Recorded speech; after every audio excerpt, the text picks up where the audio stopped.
Welcome, friends, to the Someone Gets Me podcast. I am your host, Dianne A, and I am so delighted that you're here.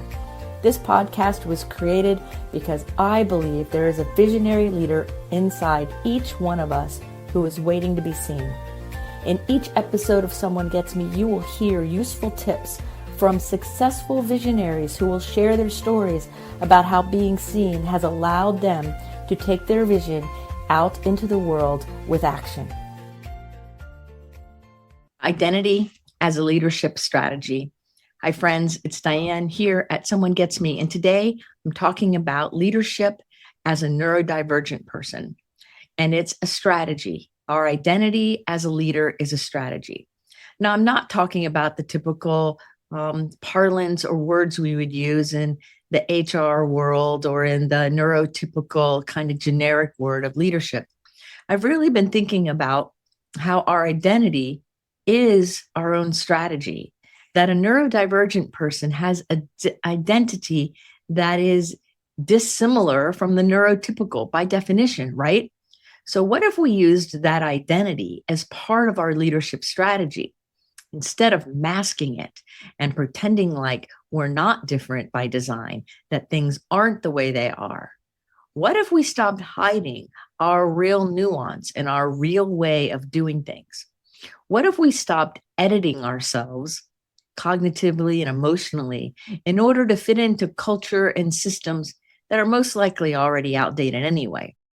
And just maybe we are in the leadership positions we are, whether it's a formal title or not, in order to bring more life, more excitement, and a lot more growth into situations and into our world. What if your identity is meant to be a leadership strategy instead of just something that you are on the side? So I have some thoughts about this, and I've actually written some of them down because I have so many, right? So the first thing I want to say is that if your leadership style feels safe in the sense of not provoking thoughts and ideas and actions, then you already have lost your influence.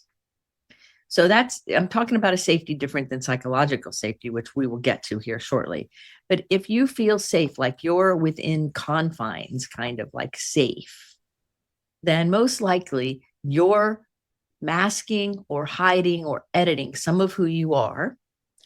And that is doing everyone a disservice. It also means that you lose your influence. Because as a neurodivergent person, we bring to the table, we bring to the presence of the world something that's different, and it's designed that way. We are designed that way in our identity. So by sanitizing yourself, by pretending you're something you're not, by acting I kind of imagine it like milquetoast, right? Kind of bland and plain and just kind of going along, then you're going outside of what your brain is built for, and you're stuck in a system that is eventually going to fry you, burn you out, make you feel bad, because you're mismatching. You're bringing a neurodivergent wealth of greatness and ideas and systemic thinking and pattern recognition and intensity and emotion, and you're trying to distill it down to something that's very simple and typical. And those don't go together for long. And so sooner or later, your amazing neurodivergent self is going to have to try to show up. And if you try to show up in a system that you've previously been sanitizing yourself and masking, it's going to make life very challenging and lead to burnout often. So I want to encourage you as a leader, as a neurodivergent person.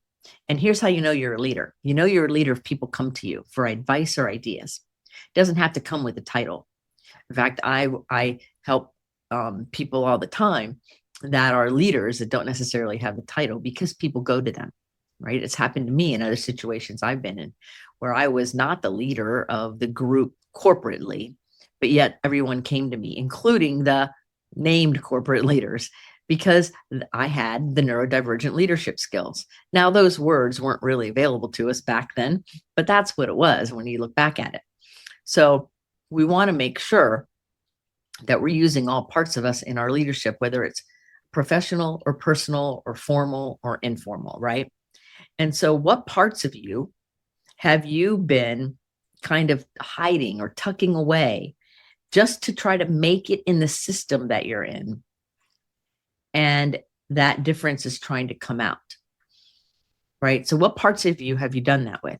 What parts of you are you hiding or kind of, I call it tucking away? You know, what are you doing? How are you only let like 5% of yourself up, or you're trying to be typical when you're not?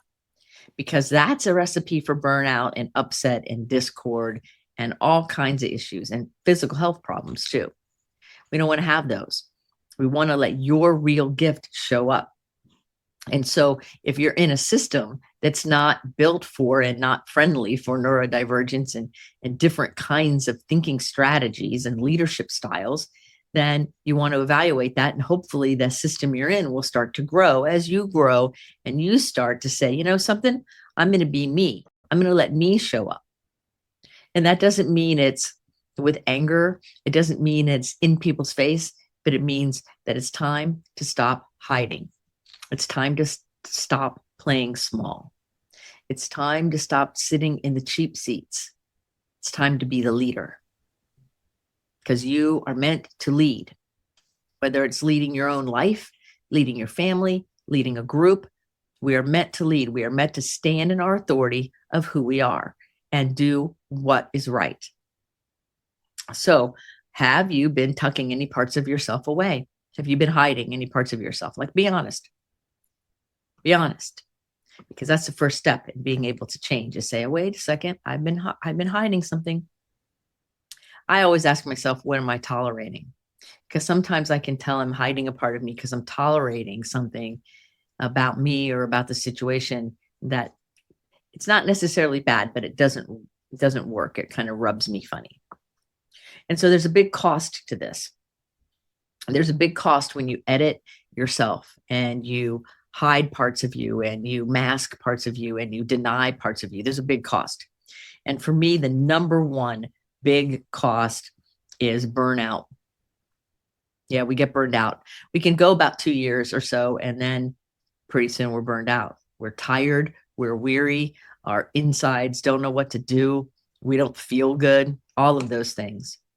And so it's so important that we realize that we don't want to burn out. So we want to make sure that we're letting ourselves show up. Another thing that happens, I think, that is an equal cost that I don't think we should be paying too much more of, and that is a blurred identity. Like, people don't think that we have much going on if we're hiding it all, right? And then when we start showing it, they get all surprised. I remember years and years and years and years ago, I don't want to admit how many years because I'll feel old, but years ago, I decided to stop hiding parts of my creativity and my thinking style. And I had several people in my world go, well, you've been lying to us all along, you know, and they got really upset. And I said, well, actually, I haven't been lying. I've been living the best I could. I didn't know. And I had a lot of naivete about that. And there was a lot of ups and downs. And eventually all the relationships all flowed and all took care of themselves. And at the same time, I realized there was a big consequence to me masking parts of me to fit in. And then when I decided I was best served being me authentically, that caused an issue for the people in my life at the time. And so we all had to kind of grow through that together. And since then, I've had that happen with me, where I've been friends with people and then they come into who they are more and more. And we've all had to adjust. But the good news is humans are adjustable and we're resilient. And I think on some level, all of us who have some neurodivergence, we can tend to mask a little bit. We can tend to hide. We can tend to tuck parts of ourselves away. We don't want to be too much or too sensitive. Or sometimes you share an idea and people look at you like, where did that come from? And they're all make fun of you maybe or something. And so you shrink down. Well, what I want to tell you is that your identity is in your leadership strategy. And so you want to, instead of shutting down, you want to open up in a safe way for you and for others. Now, we also want to realize that there's another cost. The other cost I want to talk about is the whole idea, I think it's a myth, that as executives, there's a certain style and you have to be a certain way and mask all your feelings and do everything in a way that's very typical. My father was one of those kinds of executives, and he had a completely different demeanor in his work than he did any other part of his life, completely different.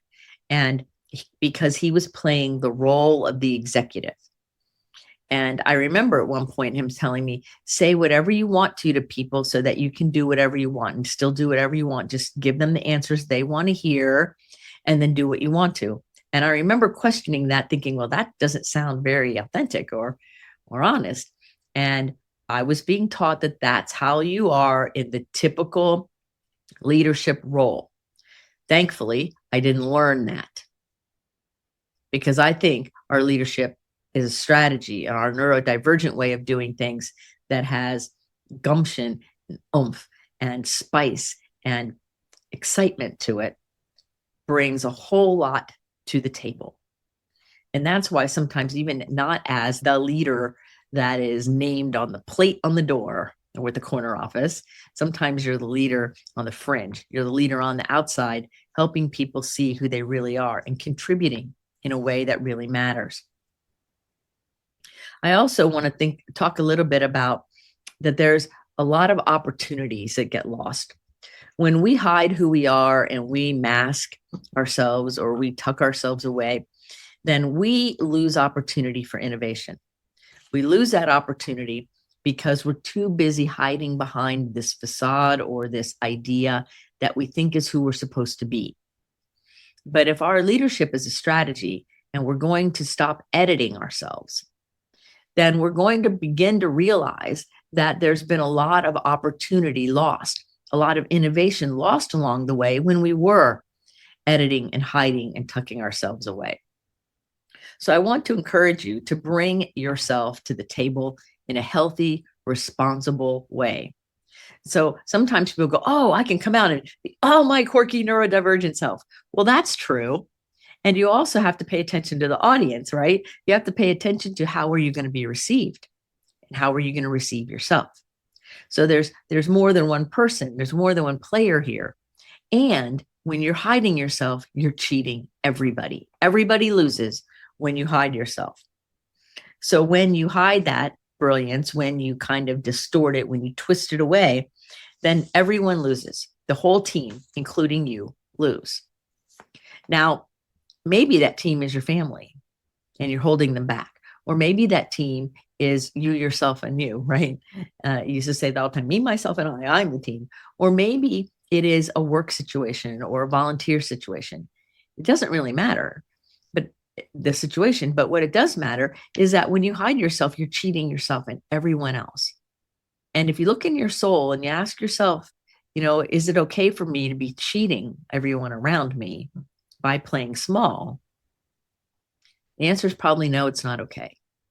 Now, sometimes we have to bring our light and bring our neurodivergence and our differences into situations in ways that the other people can assimilate. So sometimes we have to pick the strategy. We have to understand how we're going to bring our uniqueness to the table in a way it can be heard and felt and acted upon. But it doesn't mean that you mask it or hide it. It means that you become an artist, you become creative in the delivery method, in how it works, how you work as a leader in whatever the situation is to bring forward your amazing gifts rather than hiding them, because your identity is a strategic differentiator. It's strategic in the sense that you're different by design. So all the gifts you have, that pattern recognition, that empathy, that intuition, that visionary skill, that ability to take precise action and pay attention to authenticity and correctness, all of these things, those are your differentiators. Those are your identity markers that make you, you. When you hide them or keep them just for yourself, you cheat everybody.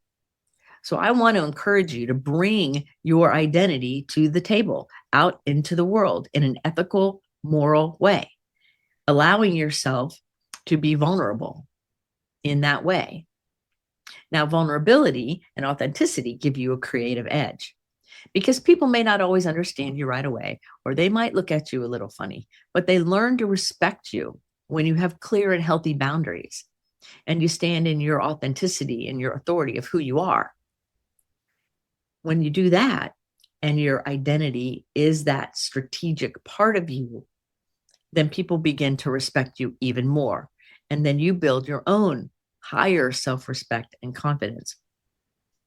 Because see, here's the thing. No, none of us, none of us were designed to conform.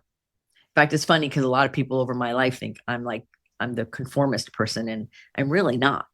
I really do things kind of outside the box, and I usually do things that don't necessarily go with the setting. In fact, I had an assistant one time years ago, and he goes, "You know what, Diane?" I go, "What?" He goes, "You know how people say that they push the envelope?" I go, "Yes." He goes, "You don't even have an envelope." Because I really believe in bringing all of me to the table. And the whole lessons have been, how do I do that in a way that's meaningful, that's honorable, that's respectful to myself and others?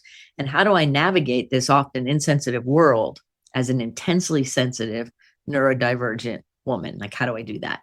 And so that's where the transformation and the fun of my leadership has come, from seeing how I can use that vulnerability and these different parts of me as a competitive edge, because I know I can see things others can't see. And I know I have ability that others don't have. And I also know that others have ability that I don't have. And so my mom's voice just rang in my head, and she used to always say, "You don't have to know everything, honey. You just have to know how to find the people who do know the things." And so I remember that. And I like to surround myself with people who have ideas and do things differently than I. And then I share my gifts, they share their gifts. And as leaders, we come together with a mighty strategy. We don't have to edit ourselves. One of the things I was thinking about too, and I had to write notes about this a little bit because I started thinking about it. And then I'm like, well, let me see. I can see the framework now. I had to see the picture first so I could write it down. Because I think what happens is neurodivergent people often, and I know I've been guilty of this, we kind of like redesign ourselves. We find a way to kind of tweak and change ourselves a little bit so we can kind of morph into a situation. So rather than being all of who we are in an authentic way, where we're standing in our authority and we're bringing ourselves to the table in a beautiful, meaningful way, we often might tend to kind of morph or compromise a little bit, or we try to find a way to fit in while still retaining our identity, which is noble in the beginning, but it doesn't work for very long.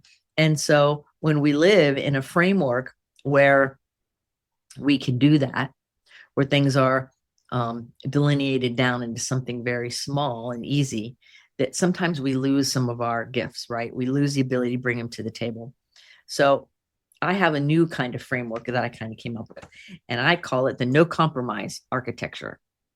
And that is that I'm not going to allow myself to cheapen or dial down the value that I or any other person brings to the situation.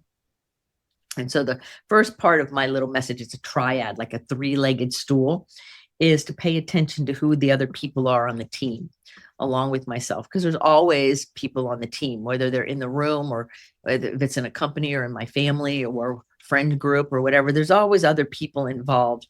And so we want to work with people based on a cognitive complement, not necessarily checking off an Excel spreadsheet or a line item checkbox. So who in your world, who on your teams and all the different ones is a cognitive and intellectual and emotional complement to you? They have emotional intelligence, they have cognitive intelligence, maybe they have knowledge bases and ways of thinking that may not be the same as yours, but they complement you. That's the first thing, is surround yourself with people who complement you. Most of the people in my world are really good at some of the things that I can do, but I'm not great at. And then I'm really good at some of the things that they can do, but aren't great at. So together, we put it all together. The second thing we want to do is we want to pay attention as leaders to how we message our mission, how we message what we're doing. We want to be practical, and we want to have language that reflects the way we do the world. Our language needs to reflect our metaphors, our story, the way we're doing things. Like it reflects our tempo, right? It reflects how our rhythm goes. Because most neurodivergent people have a different kind of rhythm. I worked for a doctor one time, and all of his doctor hours for his patients were in the evening. And I was his assistant. So I was there with him. And he used to look at me and goes, people work 9 to 5. That's a different kind of person than me. I like to work in the evening. And that was true. He did. And so he made his office hours based on when he wanted to work. And a lot of people were grateful because they could come after their work to see him. So it all worked out. But he crafted the message that allowed him to create the map of his world for his life and his practice. So what about you? What messaging would you have for the teams that are complementing with you to bring your leadership to the table without compromise, which means without cheapening yourself, right? And the last part of my little 3-legged stool is to have really good systems. Now, this is the place that I, as a visionary, really need those cognitive complements because I know I need systems. I love systems. I'm great at following systems. But when it comes to creating a system, if it's just from scratch from the beginning, I struggle with that. And if somebody who's good at systems says, well, what about this idea or that idea? And that it's a complementary fashion to what I'm doing, I can excel. And then they can excel because I have a lot of the visionary things. So it matters that you have a good system, and it matters that the complement of the people involved all support whatever the system is, because we want to have the ability to have honor and respect and attention in a way that matters within the system. The other thing that matters that we pay attention to in the system is our sensory needs and our energy flow. Like so many places, they have good systems, but they don't account for maybe how the lighting should be in the room or the noise level, right? Or they don't account for the fact that people's hours might be a little weird, and so they need to sleep at different times.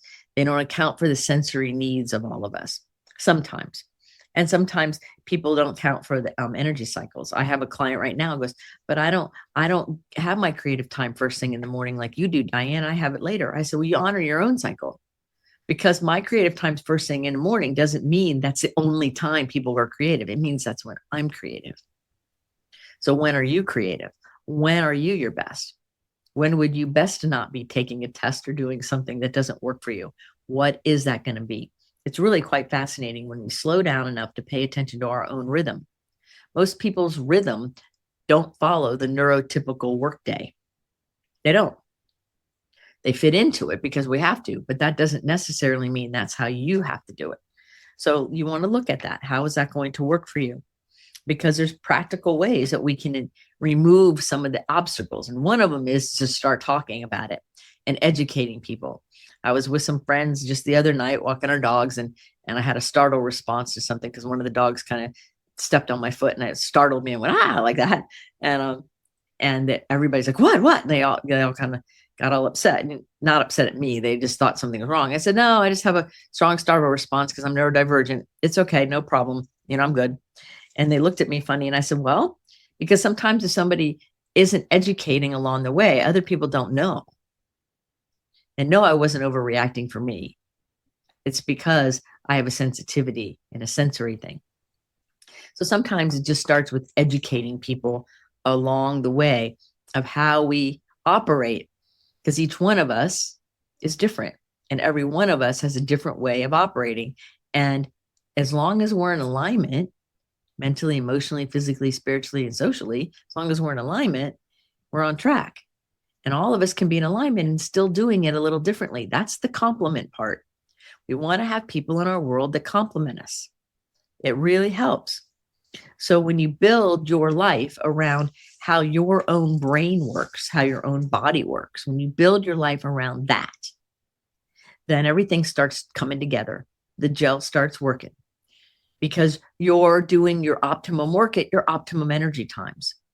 You're paying attention to your sensory needs, that you're eating the right food, that the lighting works for you, right? That you're wearing clothing that is comfortable, those things, that you're making sure that there's no sound around that's really distracting, that you're paying attention to how your own brain works. And then you are beginning to move and make your environment and your leadership style that strategy that brings you to the forefront without having to edit yourself, without having to shrink. And so the more you honor those parts of you, then the healthier you become and the more transformed you become and the better leader you become. But also people will respect you more, because when you're masking, people know you are, even if they don't know that's what it is. They can tell there's something else going on. We can feel it even if we're not aware of it, of what it is, right? So what are we doing to be more authentic and be more alive, and using our difference as a platform, as a way to bring something beautiful to the world? How can we do that? And so this whole way of operating and making sure that we're finding people that complement ourselves and that we set really clear boundaries pays off. So the way I think about it is that if I share my vision and I ask other people in my world to share their vision for whatever it is, whether it's a project or life or a goal, if we all are sharing our vision and we're telling the truth, right? And we're present with each other, which means we're breathing and we're attentive, we're listening with our ears and our hearts, we're doing all that stuff. Then when we do that, then that connection becomes very valuable. And in that valuable connection, our neurodivergence, our pattern recognition, our ability to think through things, our strategic minds, our keen senses, all can come together for something really amazing. And it's in that our identity and our leadership take a leap into something much more beautiful than playing typical. Now, there's always boundaries that are important. And one of them for me is psychological safety, that it really matters that everybody on the team is psychologically safe to say what they think without the fear of being ridiculed or harmed or bullied. It means that the person leading the team is responsible for that integrity of the team, and that there's collaboration, meaning we can have divergent views and ideas, and we still listen to each other with the same love and respect we would want to be listened to. And that we allow ourselves to hold ideas that are different from ours and still come back to what we say we believe, and be able to do those kinds of things and be willing to shift some of our understanding as we get new ideas. And so I want to invite you to bring your best work to the table. I want to invite you to live by your own unique rhythm. I want to invite you to focus your heart, your mind, your soul on that energy that's trying to emerge, that gift that's in you. So it's not about asking the world for permission for you to show up. It's about you creating your own map, your own blueprint, your own way, and allowing other people to see the beauty of that map and choose to engage with it, whether to come on the same road with you or whatever they're going to do. But it's up to us, those of us who are different by design, to say, you know what? I'm no longer going to live in a trance, a sleepwalking trance that isn't me. In a respectful, calm, focused way, I choose to bring all of who I am forward. I choose to bring me out into the world in a way that is meaningful and sovereign and authentic and safe. And in that, the leadership that I have from this identity is not safe at all. That's the paradox. Because if you bring all of you to the table, then that safety comfort zone goes away. And all of us are challenged then to move forward, to up level, to grow into something more amazing, more beautiful than we ever imagined for ourselves. We stop playing small when we get rid of that idea of conformity and we start to bring our actual gift to the table. So the paradox is we're psychologically safe. We're safe on all levels of our sharing, which then makes our leadership style not so safe for those people who want to live in the status quo. And that, my friends, is one of the big gifts that you have as a neurodivergent leader, positively. So remember one thing, that your dialogue, your language, the way you talk, who you are, the way you think, it is a beautiful difference. It's the furthest thing in the world from being a liability like people want us to think. We're only look like a liability to those people who are holding on with a death grip to old news. You, my friend, are here to bring in new, vibrant life to the world. And I want to encourage you to do that. And so I hope all of this has helped you. Make sure you have people who complement your own cognitive and your emotional intelligence ability. Make sure that you allow yourself to bring all of you to the table. I'm getting goosebumps now. Make sure you're allowed to bring all of yourself to the table. And remember that neurodivergent leaders, it's our identity that is our strategy. We don't have to hide anymore. I hope to see you at our Neurodivergent Transformation Retreat in October. And I hope to see you somewhere online or in person in any place that we could be. As always, you can feel free to make a comment to this video, email me or contact me, do a free get to know you call, whatever it takes to keep the conversation going. Allow yourself to bring all of who you are as a leader, as a neurodivergent, amazing person with all kinds of nuance and brilliance. Bring all of it to the table in a loving, kind, focused way. Until the next episode of Someone Gets Me, remember to keep your face to the sun so the shadows fall behind you, because you're a rock star. You're here on purpose with a mighty purpose. So go out there and let your light shine. Let that vision show up and be your amazing leader that you are. Thank you for listening. I trust you gained some valuable inspiration and information. Please join me and other visionaries in the Someone Gets Me Facebook group. Or for more information on my services and additional episodes, visit someonegetsme.com. Again, thanks for listening.